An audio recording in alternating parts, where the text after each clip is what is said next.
Today we're going to go over how to properly place someone in spinal immobilization and the indications for it. The main indications for is any kind of traumatic injury or any complaint related to neck or back pain. The components of this that we're going to need are what we call spider straps or immobilization straps. You can see these, majority used in the area, are color-coded straps that help keep the straps organized and show what order that we're going to put them on. Next, we have the head bed, which is where the patient's head is going to lie. It's made up of a few components, two pieces of plastic that get pulled off once the device is placed on the ground so it stays in place. What we call head blocks that are going to immobilize the patient's head in place, and then a strap to go across the patient's head onto the board and hold the patient down. And also, as always, if someone has a suspected spinal injury, we're going to place them in a C-collar to help prevent any further injury.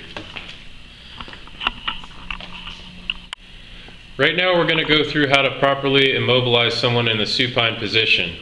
Remember, this is indicated for someone that you would determine after doing a full patient assessment that gave clues to either a mechanism of injury or a patient complaint that warrants a neck or back injury that we're worried about further injuring.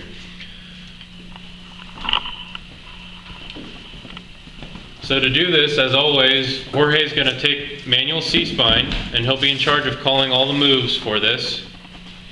Okay, we take manual C-spine and tell the patient we don't want them to move and explain to them why we're doing this. Yeah, please don't move your head. As you can see, the board is strategically placed roughly about a foot above where the top of his head is, and we'll see why in a moment.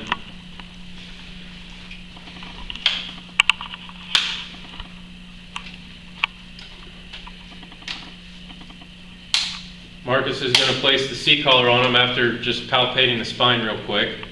Remember, when we're palpating for a trauma patient, our mnemonic is DCAP BTLS. IC.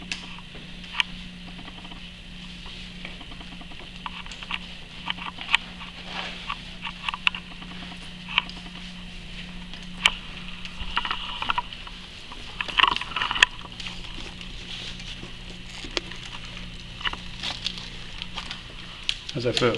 Good.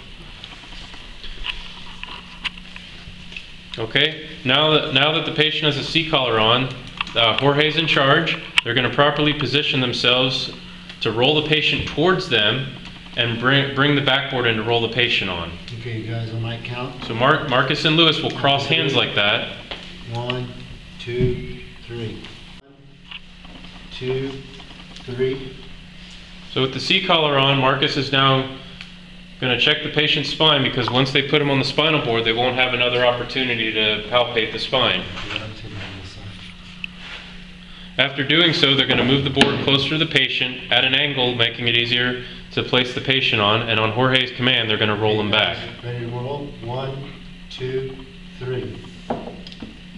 Okay. As you can see, the patient is not in a comfortable and or good position of comfort, so on Jorge's command, they're going to do one solid movement to move him in a diagonal pattern up towards the top and middle of the board. You got to move it up diagonally toward me on 3. 1, 2, 3. Okay.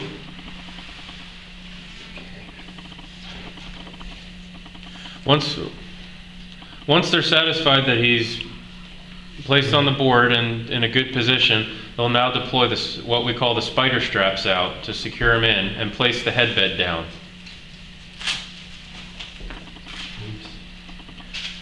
Though the headbed is done last, if you have a cushion type of headbed, you can at least place the cushion side of it down for the patient to rest on.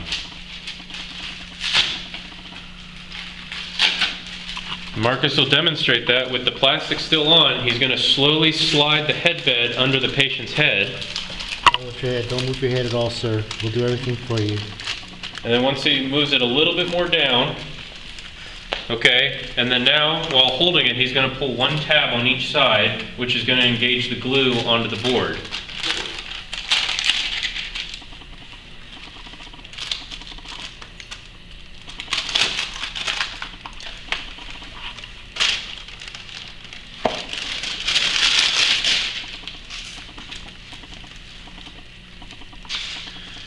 Now while that's being done, Lewis is right now deploying the spider straps out where they'll need to be. We're going to start with the blue strap. The blue strap towards the top should aim for a hole in the backboard, which is closer to being under the patient's shoulder.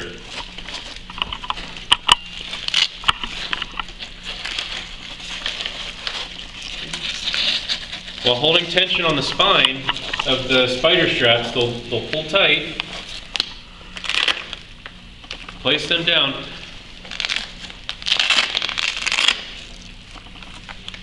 Next, they're going to walk down to the foot of the patient and use the arm straps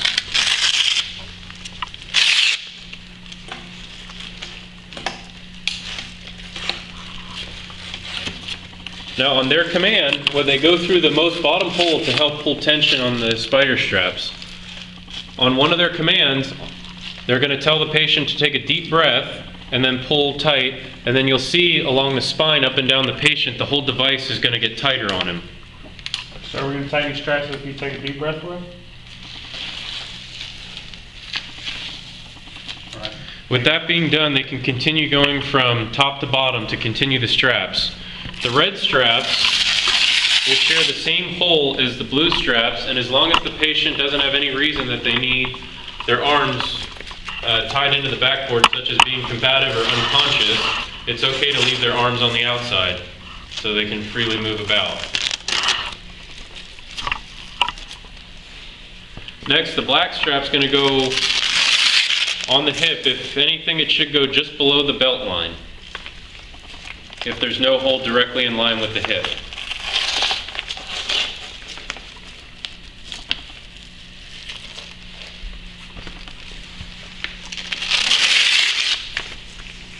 And this strap will be a mid-shaft femur strap, mid-shaft thigh strap or femur strap, or closest hole that they have to that.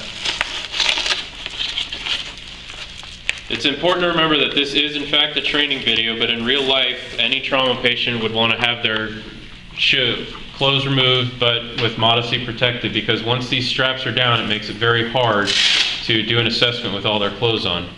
And finally, Jorge this whole time has been holding manual C-spine.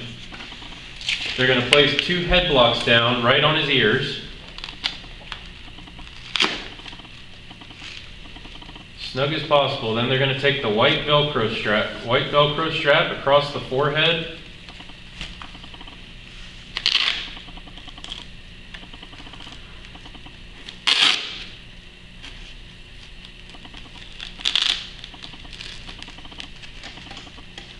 It's at this point now Jorge can release manual C-spine because the patient's been fully immobilized.